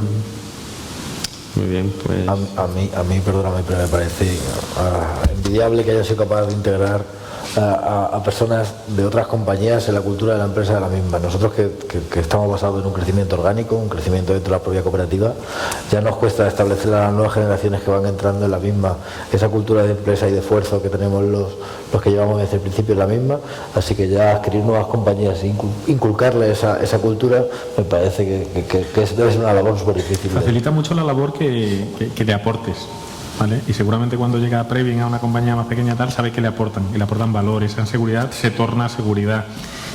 Vosotros igual, cualquiera que se integre, hace tiempo que no se integra nadie, pero cualquiera seguramente está deseando integrarse porque sabéis que le aporta, ¿no? Entonces, cuando te vas a integrar en algo que te mejora lo que tienes, te mejora lo presente, bien es cierto que la actitud de la gente cambia, pero evidentemente es un proceso complicado y frágil y que hay que llevarlo con mucho tacto. La verdad que sí, que muy complicado, y me parece de lo más meritorio. Otro tema que comentábamos, que creo que la verdad que quizás les puede interesar a los que nos acompañan aquí hoy, el tema de los fondos de inversión, el tema del capital riesgo, cómo permiten pues eso, que la empresa tenga un crecimiento importante y que no son para nada malos, sino que pueden generar oportunidades muy interesantes. Pero también qué dificultades o cómo se llega a esos procesos de negociación, vosotros que lo habéis hecho, y si generan muchas dificultades de autonomía a la compañía, de toma de decisiones. Vamos a ver, yo creo que cuando nos aproximamos, por ejemplo, a la financiación por la vía de un fondo de capital riesgo, es importante hacer un proceso de prospección y que los valores del fondo coincidan con los valores de la propia compañía. Después yo creo que también es importante que cuando uno integra o le da una participación de tu empresa a un fondo de capital riesgo, es importante identificar cuáles son sus necesidades. Al final un fondo de capital riesgo invierte una cantidad de dinero y en X años tiene que hacer un proceso de salida. Pero detrás de ese proceso de salida se incorpora otro fondo, se incorpora un industrial, ¿no? Entonces yo creo que de partida tener claro cuáles son las necesidades del fondo, cuáles son las necesidades de la compañía y hacer un proceso de co-creación, de creación de valor que sea compatible el desarrollo de la empresa con las necesidades del fondo. Además, estoy muy de acuerdo con la reflexión de Óscar, que cuando uno cuenta el storytelling, ¿no?, de la compañía, pues muchas veces lo hace de hoy hacia atrás, ¿no? Y el proceso es justo al contrario, ¿no? Cuando se produce un proceso de consolidación sectorial claro, tienes que tomar la decisión de si vas a vender o si vas a adquirir, porque si no te puedes quedar en terreno de ningún sitio y al final tu propuesta de valor queda invalidada en el mercado y termina saliendo de una mala manera. Entonces, en la parte de los fondos, yo creo que hay que poner en valor qué te aportan y tener en cuenta que tienen una cultura financiera y una cultura meritocrática. Entonces, teniendo en cuenta esos factores, de lo que se trata al final es de hacer una propuesta de valor que concilie todos los intereses. Son más empresarios que financieros, sin perder su identidad, que son financieros. ¿De qué depende eso? Pues depende de muchas cosas. Depende de quién los fondee, o sea, quiénes sean sus inversores. Si son inversores financieros a la misma vez, pues evidentemente el carácter se lo va a dar, pero si sus inversores son family office o algún institucional, les da otro carácter, más cercano. Por eso lo que dice Jesús es muy importante, tiene que ver con quién te casas. Sí, yo en ese sentido tenía una reunión con una empresa familiar que había dado entrada a capital multinacional y decía cómo había mejorado la empresa, cómo la había profesionalizado, cómo estaba en una zona de confort y cómo pues, los socios dueños pues tenían otra visión de la empresa, más profesional, más exigente, más buscando el EBITDA, que antes prácticamente era un concepto que no entraba dentro de sus prioridades, ¿no? La verdad que sí. Pero bueno, es una opción que está ahí y que no hay que desdeñarla. Y bueno, pues para ti, Óscar, una empresa familiar, ¿cómo se gestiona una empresa familiar con la familia? O sea, ¿cómo se pueden llevar a cabo esos crecimientos importantes pues dentro hablamos de la empresa familiar que viene de tu padre, cómo te haces cargo tú, cómo es gestionar pues dentro de qué serie de protocolos familiares o qué manera pues abordar los crecimientos importantes cuando no es con socios sino es con familia. Pues ahí la clave, Fernando, es la profesionalización, es decir, que la empresa puede ser familiar por propiedad o por gestión, ¿vale? Si es por propiedad no hay ningún problema, lo malo es que sea por gestión. Cuando la gestión la profesionalizas, no te digo que pierda el carácter de familiar, pero sí pierde los inconvenientes, ¿vale? Y en nuestro caso la empresa está profesionalizada, ¿vale? O sea, puede funcionar, de hecho funciona así la familia, con lo cual esa es un poco la clave. Lo malo de una empresa familiar es cuando hay 3 hermanos o 7 primos que mandan. Eso es un problema. Dejar un protocolo familiar, las normas claras, que será de la familia o será en los socios o será en los cooperativistas. Al final, pues la toma de decisiones, los procesos que queden establecidos, claro, y el objetivo de la compañía que funcionen, ¿no? Muy bien, y en el caso del cooperativismo, ¿cómo lo ves, José Ignacio? Tema que, bueno, muy asentado en nuestro territorio, sobre todo en el sector primario. Hemos avanzado todo lo que debiéramos en profesionalización.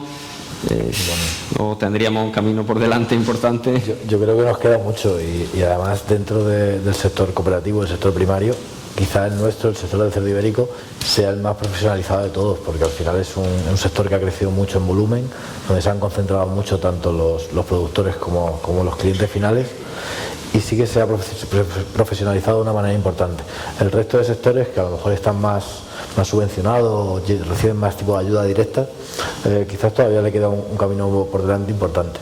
Nosotros dentro de Ibercon comenzamos también con una división de vacuno hace relativamente poco tiempo, y cuando llegamos al sector de vacuno nos encontramos como que estaba hace 20 años el sector del cerdo ibérico. Entonces le queda mucho por delante para profesionalizarse. Entiendo que poquito a poco irá avanzando mucho, pero de momento todavía nos queda mucho. Y lo de Cibex, ¿cuánto tiempo tardó en parirse? ¿Cómo es posible que competidores, que eso que decir que está ya a cuchillo por quitar un lineal, como han sido capaces de ponerlo de acuerdo? Lo de Cibex te cuento un poquito la historia cómo fue, que además es bastante coherente y bastante sensata, ¿no? Empezó desde nuestro punto de vista por Señorío Montaneras. Señorío Montanera quería exportar a Estados Unidos y exportar a China, y quería homologar sus instalaciones. Pidió una subvención a la Junta de Extremadura y además ya tenía el proyecto pensado para desarrollarlo y ponerlo en marcha. Y se dio cuenta que al final tenía que hacer una inversión muy fuerte y que no era ni eficiente en coste y que no tenía ese volumen ni esa capacidad para poder llegar a estos países. Entonces me llamó y me dijo: José Ignacio, ven para acá. Y dice: tú que comercializas, que estás sacrificando también en Hijuelo, ¿por qué no te asocias conmigo y por qué no buscas algún cliente más dentro del sector que también tenga esta inquietud, ¿no? Esta necesidad de poder exportar, de poder mejorar sus costes y de poder, junto con otros, coger un volumen suficiente para poder tener las sinergias de costes y de poder llegar a los diferentes mercados y hacer una inversión mucho más potente? Y entonces me ocurrieron un par de actores, que fueron en este caso Argal y Industrias Cárnicas Villar. Y entonces llamé a Fernando un día y le dije: Fernando, ¿cuándo nos vemos, que tenemos que comentar una cosa? Y dice: pues precisamente tenía que llamarte a ti para comentar otro tema. Nos reunimos y veníamos a proponernos lo mismo. Entre Argal y Villar estaban buscando diferentes socios para formar un matadero, y entre Señorío y Ibercon también estaban buscando diferentes socios para crear un matadero, buscando esa homologación. Al final, que fue relativamente sencillo ponernos de acuerdo y ponernos a trabajar los 4 juntos. Luego ya se unió Campofrío, se unió Alejandro Miguel, y ya estamos teniendo ofertas para poder seguir creciendo, con lo cual ha sido un proceso muy lógico, muy razonable, y es evidente que todos vamos en la misma dirección. Y un ejemplo para todos, y que de verdad que puede generar valor y aportar mucho a la comarca. Yo lo pongo siempre de ejemplo, ¿eh? A mí me parece un proyecto, primero, que es muy bueno para mi pueblo, pero me parece, es un paralelismo de lo que hacemos nosotros. O sea, nosotros en mi central de compras somos todos competidores, sí, evidentemente, pero bueno, hay un bien mayor, ¿no? que es este. Y a mí me gusta mucho el proyecto aparte por otra cosa, ¿no? Como parafraseando al presidente de la Junta cuando dice que los cochinos ya no van para Salamanca, sino que van a venir a Salamanca para acá, ¿no? Sí. Eso es un cambio de tendencia dentro, ya hablando de la economía regional, muy importante. Yo creo que para Extremadura va a ser un impulso fundamental en un sector donde producimos prácticamente el 45% de la producción nacional del cerdo ibérico, y aquí simplemente estamos transformando, creo que es el 12 o el 14%. Con esta nueva inversión creemos que por lo menos retornar una gran parte de todo ese valor añadido que se está yendo fuera de la comarca, y que lo vamos a traer aquí, que vamos a impulsarlo, no solo en la comarca de Zafra, sino en toda la región de Extremadura. Claro. Muy bien. Y la pandemia, ¿qué enseñanzas o qué oportunidades os ha generado en vuestras propias empresas? ¿Cómo veis un poco la expectativa, el futuro? Bueno, yo creo que la enseñanza de la pandemia, más allá de la situación social que ha provocado. Yo creo que al final normaliza una situación que se venía viviendo, y es que se ha instalado la normalidad, ¿no? Ese entorno VUCA, volátil, incierto, complejo y ambiguo, pues hoy se llama pandemia. Antes se llamó crisis financiera, antes comentaba José Ignacio en su sector. O sea, yo creo que cualquiera que cuente la historia de su sector está lleno de casuísticas de alto impacto que cambiaron el sector. Y yo creo que eso, la reflexión tiene que ir a cambiar la forma en que se organizan las compañías para dar una mayor respuesta a esa mayor ductibilidad, a esa mayor resiliencia o esa mayor autofragilidad por parte de las organizaciones, para dar respuesta a ese tipo de entornos con alto impacto en la compañía, pero que no solamente tenemos que ser capaces de resistir, sino capaces de transformarlo en una oportunidad. Entonces, yo creo que hay elementos suficientes desde el punto de vista organizativo para ir transformando las compañías y dando respuesta a ese entorno que va a ser ya lo cotidiano, ¿no? Es decir, tenemos instalado en la cabeza del concepto de normalidad, pero cuando uno analiza el entorno macro, cada uno de los sectores, lo que nos damos cuenta es de que todos los años hay algún evento de alto impacto. Cisne negro. Un cisne negro, como decía Taleb, ¿no? Sí, estoy de acuerdo con Jesús en que estamos en un entorno VUCA y que hay que estar preparado para ser flexible y adaptarse a casi todas las cosas, pero hombre, otra pandemia no, ¿eh? Y yo creo que situaciones de este tipo espero que no vuelvan a pasar por lo menos en los próximos 80 años, ¿no? No pasa que haya momentos de crisis o momentos que haya que superar, ¿no? Y que haya que adaptarse. Y a mí me llamó mucho la atención en el primer proyecto que estábamos en el Matadero. Íbamos a iniciar el proyecto, creo que era en mayo o junio, y nos juntamos por videoconferencia, la primera videoconferencia que teníamos todos en abril. Estábamos, creo que todos confinados o prácticamente confinados. Y cuando nos juntamos los 7, lo primero que pusimos en común fue: oye, señores, está pasando esto, ¿qué hacemos? ¿Seguimos adelante? ¿Estamos quietos? ¿Paramos? ¿Lo retrasamos un año? Y la respuesta de todos fue evidente. Oye, con esto vamos a ser más eficientes, vamos a ser mejores. La pena es que no lo tengamos ya durante la pandemia. Así que hacia adelante. Y de hecho las obras empezaron en junio. Así que, bueno, adaptándonos y superándonos. Yo tengo que hablar de personas. Sí. Hemos aprendido muchas cosas, pero yo por mi compañía tengo que poner en valor esta palabra tan rimbombante que es la resiliencia, ¿no? Pero la actitud de la gente es lo que destacaría por encima de todo. O sea, ante una situación muy complicada, ves cómo todo el mundo dentro de tu compañía, tu organización responde. Todos. Y eso hay que ponerlo en valor. Además, el tuyo ha sido un sector que ha estado en primera línea de fuego, y además que ha sido quizás menos reconocido a lo mejor. Sí, luego no nos han vacunado. Es cierto que mucho homenaje al principio y luego las vacunas se han olvidado. De hecho, lo que yo recuerdo fue relativamente poco ir al supermercado y preguntarle a las cajeras que estaban: oye, ¿está ya vacunado? Y dice: no, nosotros no somos personal de... No. Digo, Pues sí, otro sector financiero tampoco fuimos muy valorados también. Tenemos la oficina abierta, trabajamos fines de semana, tardes, noches, para intentar poner en marcha lo mismo. Y tampoco, pero bueno. Entonces, muy bien, pues no sé si del público alguien tiene o quiere realizar alguna pregunta. Sí.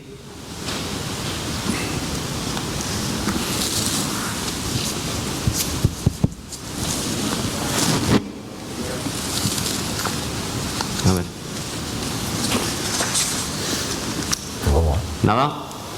Bueno, pues llevamos ya casi 2 horas y lo dejamos aquí. Allí parece que hay una.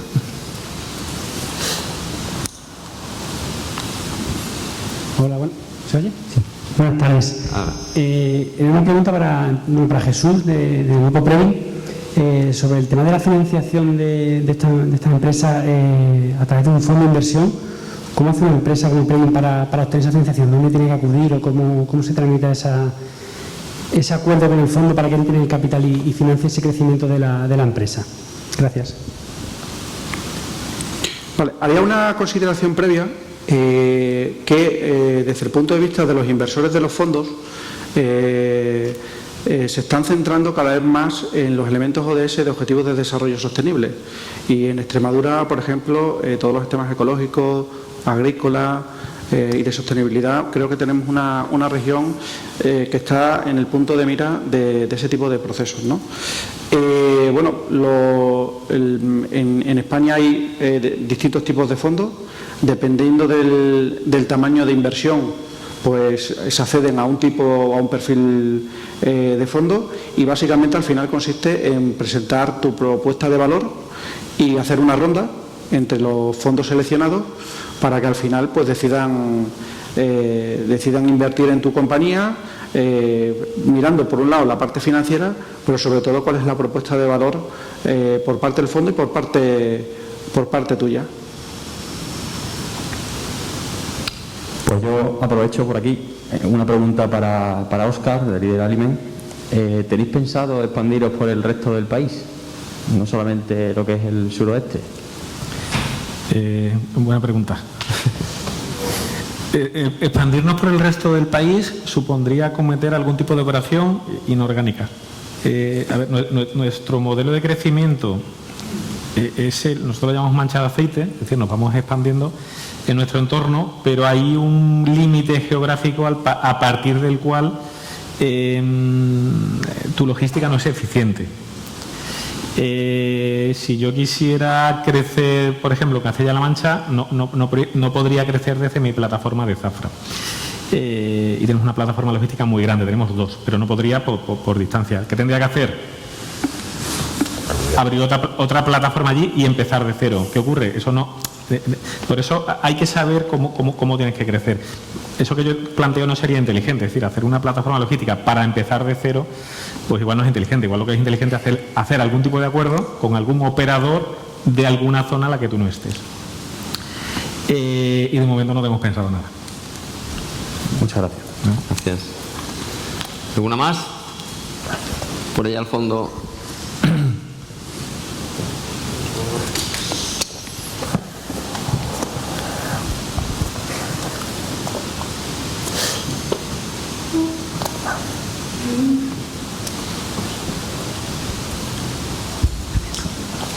Buenas tardes, mi nombre es Moisés Romero y nada, quería dar las gracias a la Cámara de Comercio y a los tres ponentes que nos han ilustrado con sus ejemplos, y quería preguntarles a los tres para temas de expansión, ¿en qué se basan más? ¿En grandes empresas consultoras que les asesoren?